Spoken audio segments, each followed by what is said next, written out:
Fala, meus queridos alunos, mais uma aula aqui de filosofia para o ensino médio, principalmente você que é vestibulando, olha, ouvidos atentos. Nós vamos tratar aqui da prosseguimento ao nosso curso de filosofia antiga, que nós começamos lá com o mito, fomos até os pré-socráticos, e aí tivemos uma aula, um mix aí de Platão e Sócrates.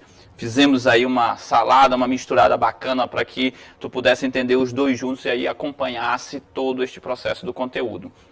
Então, meu caro aluno, nós vamos agora prosseguir e falar do finalzinho aqui dos pensadores de Atenas aí, que é o nosso querido agora amigo Aristóteles, tá? Então, nós estamos aqui na filosofia antiga para o ensino médio, Platão e Aristóteles, nesse projeto maravilhoso aí, ó, fique em casa, mas acompanhe as aulas, tá? Principalmente que são preparadas com muito carinho para você. Vamos junto, vamos nessa, vamos continuar os nossos assuntos, tá bom? Na aula passada também, ó, tá, considerado o nosso querido grande filósofo Platão, na aula passada nós estudamos um pouquinho sobre a filosofia de Platão, ok? E na filosofia de Platão nós vimos o quê? Só para tu lembrares aqui rapidinho, para a gente poder entrar em Aristóteles. Eu acho que você lembra muito bem, aí acompanhou a aula passada, nós pegamos Platão e vimos o primeiro elemento do pensamento platônico, que é a participação que Sócrates tem dentro deste pensamento. Sócrates é a grande personagem de Platão, certo? E aí lembra-te muito bem, eu falei para ti, o método socrático é o mesmo método platônico, é o método dialético. Cuidado com isso, que já caiu em vestibular, já caiu, mais uma vez eu vou te chamar a atenção, já caiu no Enem isso. Muita gente errou porque não sabia. O método dialético vale para os dois, tá? Então nós temos o primeiro elemento, que é justamente a união que existe entre Platão e Sócrates, tá certo? Mas nós temos também o segundo elemento. Qual é o segundo elemento fundamental do pensamento platônico? É o dualismo platônico, que está lá simbolizado na famosa alegoria da caverna, no mito da caverna, que está no livro 7º da República de Platão. Correto? Então nós vimos o dualismo. O que é o dualismo? O dualismo é um mundo inteligível, um mundo sensível. E aí tu tem que saber o que eu te disse, qual foi a dica que eu te dei. O mundo inteligível ele é melhor. Portanto, esse dualismo é de exclusão, porque o mundo inteligível é melhor. Tá? O mundo sensível ele não vai ajudar muita coisa neste caso, meu querido aluno, viu? Meu caro companheiro. Eu estou te chamando a atenção para isso. Cuidado com o dualismo platônico. E aí, além do dualismo platônico que nós vimos necessariamente, tá, a divisão da cidade. A divisão da cidade em Platão é feita a partir dos governantes, dos guerreiros e dos trabalhadores, chamados também trabalhadores manuais e tal, aquela coisa toda. E aqui nesta divisão, tu já está percebendo que os governantes vão levar vantagem, porque eles têm uma alma racional e eles têm a sabedoria como guia, como elemento dentro desse processo, tá? Então, Platão, ele tem um pensamento dualista e na divisão da cidade, claro, a classe dos governantes, que é a classe também dos cidadãos, né, vai fazer a maior diferença enquanto governante. Possivelmente, nós vamos ver que isso também vai ser retomado em alguns pontos por Aristóteles, mas outros serão abandonados, né? Porque agora nós vamos passar para o nosso pensador da Macedônia, nascido em Estagira, nosso querido amigo Aristóteles, tá?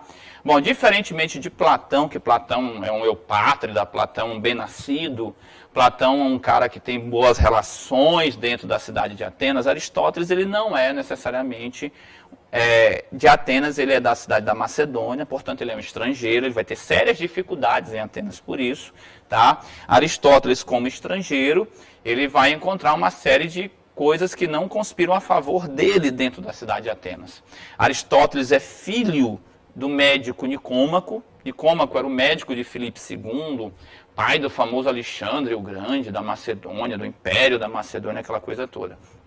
Então vejam só, quando a gente está falando em Aristóteles, nós estamos falando de uma pessoa que não nasceu em Atenas, portanto ele não é um pensador que nasceu em Atenas, mas ele vai até Atenas para estudar na academia de Platão. Tá? Então o pai Nicômaco pega o filho Aristóteles e manda até a academia, ok? E aí Aristóteles vai começar a ter contato com a filosofia platônica, principalmente ali naquela escola, tá? Então Aristóteles necessariamente ele não é ateniense, tá? Isso é importante para a gente, porque caracteriza ele como um estrangeiro dentro do processo, ok? Aristóteles ele traz até Atenas também conhecimentos vindos, né, de onde ele vem. Ele também tem, na verdade, um cabedal teórico já importante e bom, e necessariamente vai começar a melhorar e a desenvolver toda a teoria dele ali dentro deste local que é chamado a cidade de Atenas, juntamente com a Academia de Platão, tá certo? Então, necessariamente, nosso querido amigo Aristóteles, tá? Nascido na Macedônia, tá? Ele vai inaugurar o que a gente chama de, aí eu chamo a tua atenção para período sistemático. Vamos lá. Grandes dicas para o nosso querido vestibular. Grandes dicas para você que está estudando. O que é que tu não pode deixar de saber? Veja só, nós temos o quê? Nós temos o período sistemático, ok? Aristóteles pertence ao período sistemático, correto? O que é o período sistemático? É o período de maior organização dos conceitos, tanto da filosofia como da ciência em geral, tá? Então, Aristóteles ele já vai fazer parte do que a gente conhece como o período de organização da própria filosofia. Antes de Aristóteles, nós temos o período chamado socrático, tá? Que aí vai corresponder Sócrates e Platão, tá certo? E aí quando vem Aristóteles já é o período sistemático, certo? Então, Aristóteles pertence ao período sistemático. Como eu falei a vocês, o pai é médico, ele nasce numa família que tem uma herança muito forte do que a gente chama hoje como ciências da natureza. Então ele já vem com uma outra perspectiva. Dá para você perceber quando você lê Platão, que Platão tem um tom muito mais abstrato, místico. Aristóteles não, ele é muito mais pé no chão, ele é muito mais ligado a questões que estão aí dentro da própria sensibilidade. Ele vai puxar a filosofia para uma materialidade maior, diferentemente de Platão, que coloca ela muito transcendente. E aí vem uma outra dica para vocês, olha, a filosofia platônica, ela ancora elementos muito mais transcendentes. A filosofia aristotélica, ela está muito mais ligada ao mundo sensível, muito mais elementos materiais, ela é muito mais imanente, portanto. Tá? Então, olha, vamos começar a traçar essa diferença entre Platão e Aristóteles. E uma das grandes diferenças entre Platão e Aristóteles, uma das grandes diferenças que vão realmente fazer e repercutir dentro da obra é justamente esse posicionamento que cada um tem em relação ao caráter da filosofia. Platão pega uma filosofia mais transcendente, Aristóteles não, ele prefere muito mais uma filosofia presa à materialidade, ao mundo sensível, uma filosofia muito mais imanente. Então, é imanente muito mais a filosofia de Aristóteles, tá bom? Existe aí uma ancoragem ao mundo sensível que Platão tanto despreza, portanto, tá certo? Então vamos lá. Ele ingressa à academia, tá? E aí, novo, né, aos 18 anos, e ele começa o ingresso dele na academia, ele começa a ter contato com a filosofia platônica. Chama a atenção de vocês, essa imagem ela é muito utilizada em vestibulares, inclusive a questão do Enem que caiu usou foi esta aí, e aí cada um está segurando um livro, tá? Perceba que Aristóteles está segurando a Ética Nicômaco, tá? E Platão segura um dos livros dele mais consagrados também, que é um livro místico, tá? As obras principais de Aristóteles. Assim como eu citei as obras de Platão para vocês, que eu falei para vocês em Platão, a República, o Fédon e o Banquete, em Aristóteles nós temos também 3 obras que são fundamentais, tá bom? A Ética Nicômaco, que é o livro, tá? Que ele vai falar sobre o caráter das relações que as pessoas vão traçar com elas, com os outros e com a própria polis.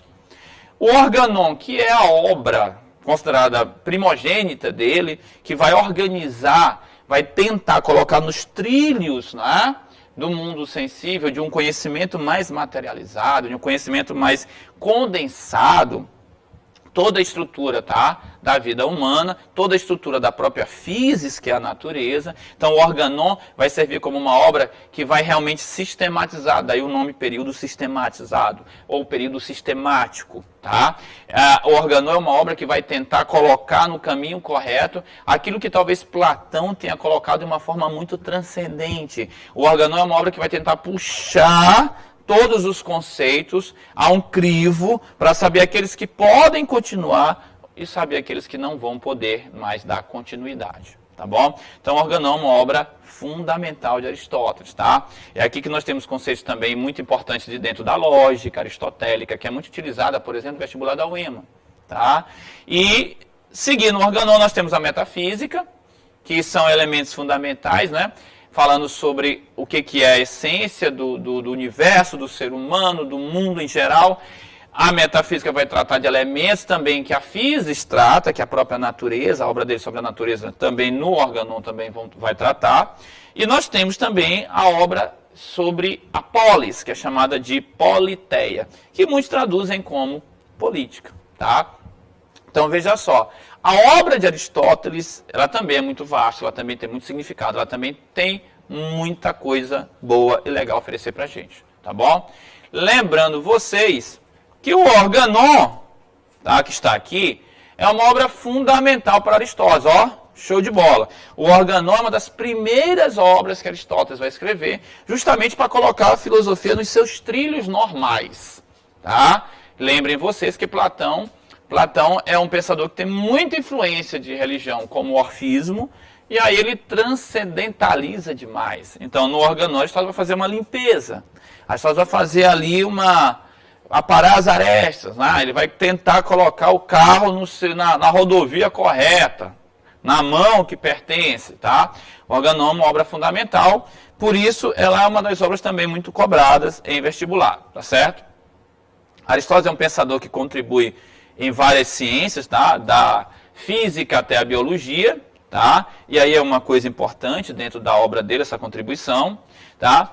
E dentro da obra aristotélica, tudo começa com o que a gente chama de substância. E aí eu quero tua atenção, meu aluno, eu quero tua atenção, minha aluna, eu quero tua atenção, principalmente tu para fazer o vestibular, porque em Aristóteles, tá? Quando ele vai falar da natureza, da física, tá? Quando ele vai falar dos conhecimentos dele que ele desenvolve em filosofia, ele traz aqui para dançar com a gente um conhecimento, um conceito. Ele traz aqui todo o significado de uma palavra chamada substância. Tá? E o que é substância necessariamente? Substância é uma coisa interessante de ser explicada, difícil de ser entendida. Tá? Porque substância seria aquela estrutura essencial, seria a forma como os atributos de alguma coisa são sustentados. Tá? Ah, André, ficou muito difícil. Mas tu pode também pegar aqui uma dica interessante. Substância tem muito a ver com a palavra substantivo. Lembra? Que dá nome, não dá nome aos seres. Então, tu também pode ligar muito aquilo que pode ser, que aquilo que tem nome, que vai ser nomeado necessariamente. É uma forma um pouquinho já menos sistemática de explicar a coisa, mas também tem algum sentido. Muitos livros, né, que você vê no ensino médio tratam desta maneira. Mas a substância faz parte da estrutura. A substância é o elemento que serve de alicerce, de base, em que os atributos de alguma coisa vão ser, na verdade, colocados ali em cima. Então, dentro do conhecimento aristotélico, da filosofia aristotélica, a substância é importante. Aí tu vai dizer assim, mas André, por que esse negócio de substância é importante? Por quê? Porque necessariamente é na substância que nós vamos perceber, ó, que ele vai enquadrar o mundo sensível. Certo? É no conceito de substância que nós vamos conseguir detectar todos os elementos da sensibilidade, todos os elementos que o mundo sensível tem, todos os elementos que o mundo nos apresenta, coisa que Platão já não fez, porque Platão foi para o mundo transcendente, o mundo das ideias. Olha só, então eu tenho o mundo da substância, este mundo da substância, ele vai também trazer para mim toda a materialidade, ele vai trazer para mim todos os elementos do mundo sensível que outrora fora desprezado por Platão, para vir até o conhecimento, ele vai resgatar esse mundo, tá entendendo? É com a substância que Aristóteles também vai resgatar o mundo sensível, que Platão tanto desprezou, que Platão tanto criou desprezo na obra dele, tá? E aí, essa substância, além de resgatar o mundo sensível e salvá-lo, Aristóteles salva o mundo sensível, que Platão condena ele, esta substância, ela possui 6 princípios. 6 princípios, mas nós só vamos falar de 4, necessariamente. Eu só vou enfatizar para vocês 4, tá? Bom, essa substância, ela possui 2 princípios básicos. Olha só, a substância possui 2 princípios básicos. Quais são os 2 princípios básicos? Aqui está o primeiro, matéria. Tá? Então, a substância que resgata o mundo sensível, que salva o mundo sensível, que traz de volta o mundo sensível, possui um princípio básico chamado matéria e um outro chamado forma. Ó, então, nós temos matéria e forma como princípios básicos da substância. Olha só, presta atenção nisso aqui, porque aqui tem um segredo. Meu aluno, minha aluna, presta atenção, ouvidos atentos, porque aqui vai ter um segredo. Sabe quando o professor está fazendo lá, o professor de matemática, está fazendo uma conta e vai sumir um X? Vai sumir um X já aqui, ó. Aí se tu não prestar atenção, tu não sabe para onde ele foi. Olha só aqui, ó. A substância possui dois princípios básicos, não é isso que eu estou te dizendo? Matéria e, necessariamente, forma, ok? Presta atenção, o que é matéria? Matéria, eu posso dizer para vocês que é o elemento que forma a substância. Então, toda substância tem um elemento. Este elemento é a matéria. Uma árvore, a madeira, matéria, certo? Olha só. Então, a matéria é o elemento que compõe a substância. Quando eu falo em forma, eu estou falando, a palavra forma já me dá a ideia de quê? De formato, já me dá a ideia de desenho, já me dá a ideia de algo que é princípio inteligível daquilo que eu vejo. É pelo formato, é pelo desenho que eu vou identificar, que aquilo vai se tornar inteligível à minha consciência. Ó. É que vai falar de algo que compõe a essência desta substância.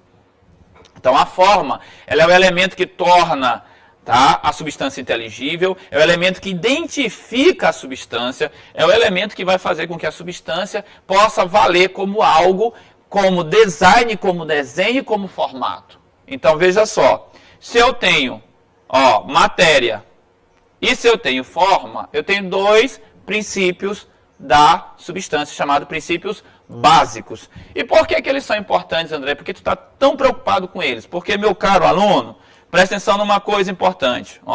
Quando a gente está falando em matéria e forma, nós estamos falando que Aristóteles aqui, no conceito de matéria e no conceito de forma, o que ele faz? É neste momento, matéria e forma, que Aristóteles vai destituir o dualismo platônico. Agora tu vai prestar atenção, escuta bem, anota isso aí para ti, isso é importante. É justamente nesses dois princípios, matéria e forma, que Aristóteles vai decapitar, vai eliminar completamente o dualismo platônico. Mas André, eu não entendi. Meu aluno, você está me acompanhando, você é inteligente. Force a cabeça um pouquinho, presta atenção. O que na verdade nós vamos instituir como, por exemplo, matéria? O que é matéria? Matéria é o mundo sensível. A substância tem dentro dela o quê? O mundo sensível. Matéria é o mundo sensível. O que é a forma? Princípio inteligível. Inteligível. A forma corresponderia ao mundo inteligível. Às vezes, André, eu não entendi. Meu aluno, presta atenção. O que Platão chamou de dois mundos, Aristóteles chama de quê? De dois princípios de uma mesma coisa. Então, cuidado com isso. Em vestibular, cuidado com isso. Em qualquer concurso, cuidado com isso até para a tua própria vida. Tá? Presta atenção no que eu estou te dizendo. Entenda da seguinte maneira. É dentro desses dois elementos, matéria e forma, que Aristóteles vai destituir o dualismo platônico. Porque, olha só, matéria e forma não são dois mundos. Matéria e forma são dois princípios da substância. É como se ele estivesse dizendo assim para ti, vou dar uma traduzida aqui. Quando Platão chamou o mundo inteligível, ele queria falar da forma. Quando Platão falou em mundo sensível, ele queria falar de quê? Da matéria. Mas não são dois mundos, são dois princípios da substância. Então aqui ele vai puxar o tapete de Platão e vai destituir, vai eliminar, vai destruir o dualismo platônico, tá? Nesses dois princípios básicos que são matéria e forma. Então tu vai perceber, por exemplo, tá, que matéria e forma é fácil de você conseguir identificar, porque numa estátua a matéria é o mármore, a forma é justamente o desenho, o formato, a ideia que o escultor imprimiu dentro daquela necessária matéria. Então eu tenho um formato na minha cabeça, eu tenho uma ideia na minha cabeça, eu tenho algo inteligível em minha cabeça, e eu vou construir isso naquela matéria, isso é a forma. Certo? A matéria é justamente o elemento que eu estou utilizando, que no caso aqui é o mármore, tá? E aí quando eu pego matéria e forma, o que eu faço? Não são somente dois princípios básicos, eles também eliminam o dualismo platônico. Isso tem que ficar muito claro para a gente, muito bem fincado. É justamente no princípio de matéria e forma, que são os dois princípios básicos, que Aristóteles vai eliminar o dualismo platônico, tá? Então veja só, se Platão é dualista, Aristóteles é o quê? Monista, mono, só tem um mundo. Lembra? Em Platão temos dois mundos, mundo inteligível e mundo sensível. Em Aristóteles temos apenas um, perfeito? Em Aristóteles nós temos, um mundo apenas. Tá? Este mundo, ficaríamos com o mundo sensível. Neste mundo sensível nós temos a substância. A substância tem esses dois princípios básicos maravilhosos, matéria e forma. E são esses dois princípios, matéria e forma, que eliminam o dualismo de Platão. Tá? Bom, mas eu falei para vocês que tem mais princípios aí no contexto, né? Então vamos ver aqui, tá? Não temos apenas matéria e forma, é claro, tá certo? Nós temos outros princípios também para poder observar dentro deste processo. Além de matéria e forma, nós temos aí princípios também considerados que são fundamentais dentro desse elemento, que são ato e potência, tá bom? Então, necessariamente nós temos os princípios de matéria e forma, nós temos os princípios de ato e potência, tá? E nós temos o que a gente chama também de as quatro causas. Tá? Eu vou já retornar a ato e potência, para já ali no finalzinho, da nossa aula. São justamente matéria e forma, ato e potência, que vão trazer uma discussão muito interessante em Aristóteles, que são as quatro causas, tá certo? Então, em Aristóteles, nós temos quatro causas que vão também ajudar a gente a compreender como as coisas mudam no mundo, como elas se movimentam no mundo sensível. Tá? Lembra lá a teoria do movimento de Parmênides e Heráclito? Aristóteles também vai dar uma resposta a essa teoria do movimento. As coisas elas vão se movimentar, elas vão mudar no mundo, tá? Claro que eu tenho os princípios básicos, matéria e forma, eu tenho ato e potência como princípios fundamentais e eu tenho as quatro causas, certo? As quatro causas, tu vai perceber que a primeira causa logo é o quê? É a causa material, porque a gente vai falar do elemento que constitui a substância. Então, primeira causa material. Ah, André, é aquela faz referência à matéria. E isso, lembra os dois princípios básicos, matéria e forma? Nós temos aqui causa material e causa formal. Olha só. Então, os dois princípios, meu filho já sabe. É só pegar os mesmos que compõem a substância, tá? Como meu filho já sabe os dois princípios da substância, matéria e forma, fica fácil. Se tu já sabes os dois princípios da substância, matéria e forma, tu já sabes também as duas primeiras causas. A causa material e a causa formal. Não tem nenhuma novidade aí. Então, coloque isso na sua cabeça, coloque isso na sua consciência, coloque isso também no seu caderno, tá? Se você já sabe os dois princípios, quais são os dois princípios? Matéria e forma. Você já sabe as duas primeiras causas. Causa material, causa formal. Não tem erro isso. Muito fácil, muito simples, tá? Mas existe o que a gente chama de causa eficiente. Aí essa aqui tu não sabe. Então, ouvidos atentos, caneta na mão, anota para ti. Causa eficiente. O que é a causa eficiente? Aí é uma novidade. A causa eficiente são os instrumentos.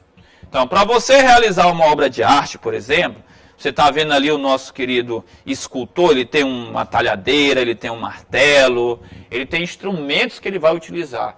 Isso a gente chama de causa eficiente, tá? Então, o instrumental, tá? Aquilo que eu vou usar, aqueles elementos que eu vou, na verdade, tomar mão para fazer o que eu estou fazendo, aquilo que eu vou necessariamente estar produzindo, a técnica que eu estou utilizando, para utilizar esses instrumentos, nós temos aqui a causa eficiente, tá? E além da causa eficiente, não para aí, existe a causa final. O que é a causa final? A causa final é o que a gente chama de para que serve, certo? Então, veja só, eu tenho em toda substância uma matéria, eu tenho uma forma, causa material, causa formal.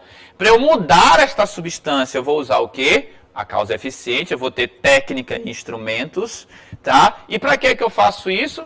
Aí a causa final, eu tenho uma finalidade. E eu vou pegar uma árvore, por exemplo, que tem uma determinada matéria como madeira, tem um desenho da árvore, que é a forma dela, que me dá a inteligibilidade dela. E aí eu vou pegar um serrote, por exemplo, causa eficiente, e vou transformar isso numa porta. Que aí é uma das grandes perguntas, até brinco com o pessoal da UEMA às vezes, para que serve uma porta? Quer ver? Pergunta isso, não me responde porque ninguém sabe. Mas presta atenção, tá? Algo será feito e existe uma finalidade para isso. Você faz uma cadeira para você sentar. Não é isso? Cada objeto, cada nova substância que tem uma matéria, que tem uma forma, que utiliza instrumentos, causa eficiente, e que tem uma finalidade, tem um para que serve, causa final, a gente sabe que pelo mundo tem um monte. E aí tu percebe como é que funciona, ou como vai funcionar, ou como funcionam os conceitos aristotélicos. Perceba que eles são muito interligados, eles têm uma lógica muito forte, e eles utilizam o mundo sensível o tempo inteiro, coisa que Platão tenta se esquivar. Olha que coisa interessante. Então, Aristóteles já tem essa preocupação.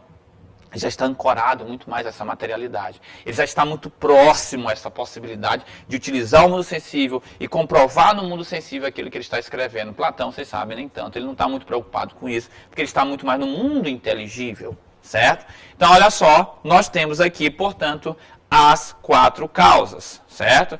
A primeira, meu filho já conhece pelos princípios, né, necessariamente da substância, causa material, certo?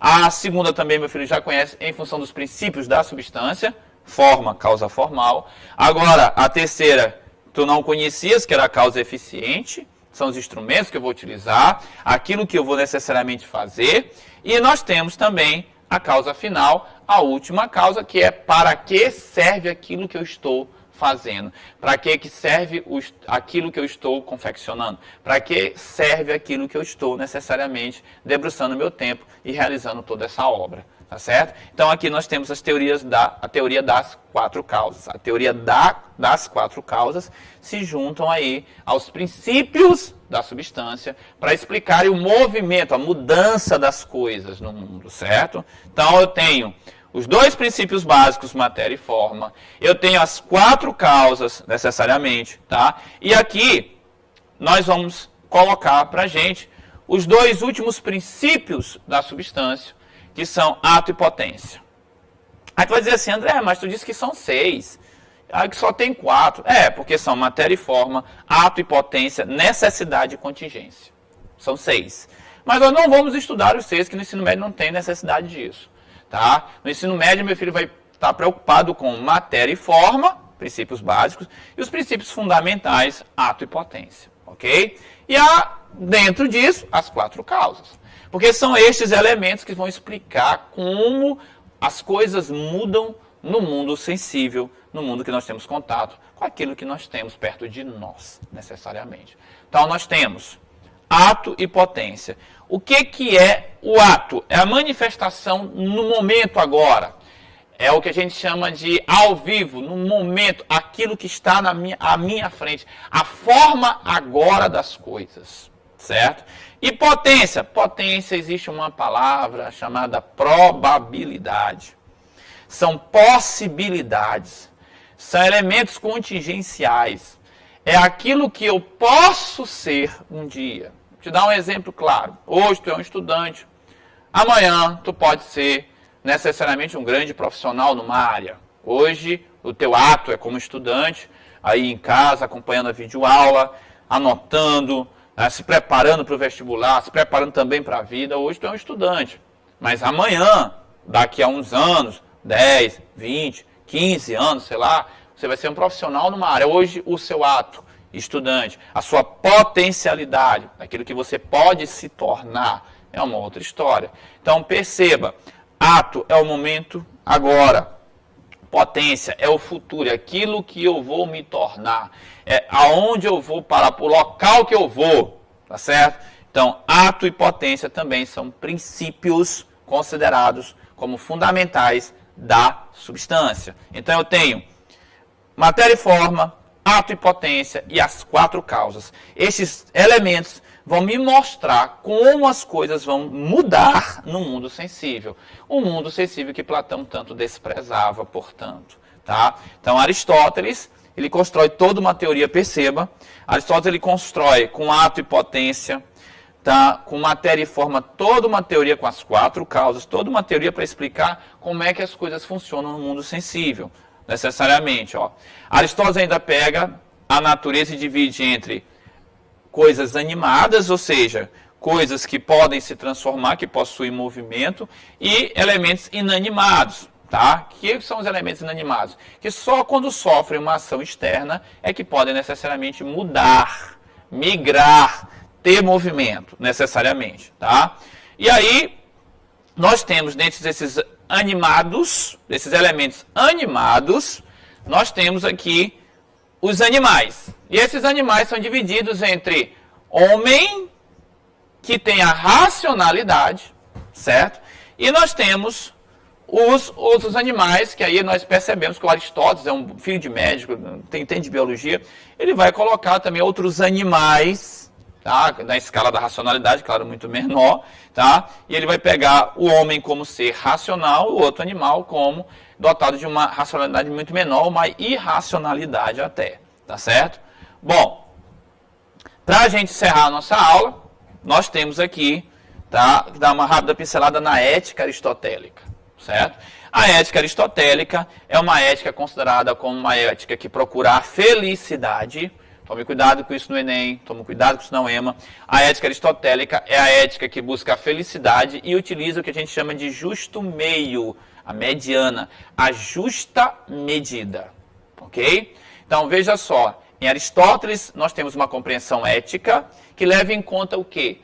O que a gente chama de justo meio ou justa medida. Correto? O justo meio e a justa medida, esta mediana que dá equilíbrio, ou como a gente fala muito na filosofia, que daria equidade. Portanto, meu aluno, a gente vai dar prosseguimento, eu te convido a participar, a observar e também acompanhar a próxima videoaula de filosofia. Fique com Deus, um forte abraço, não nos abandone, fique em casa, mas não abandone a gente. Acompanhe as videoaulas, tudo de bom, beijo no coração de vocês, tá? Que Deus nos ajude. Estamos juntos, vamos lá, galera.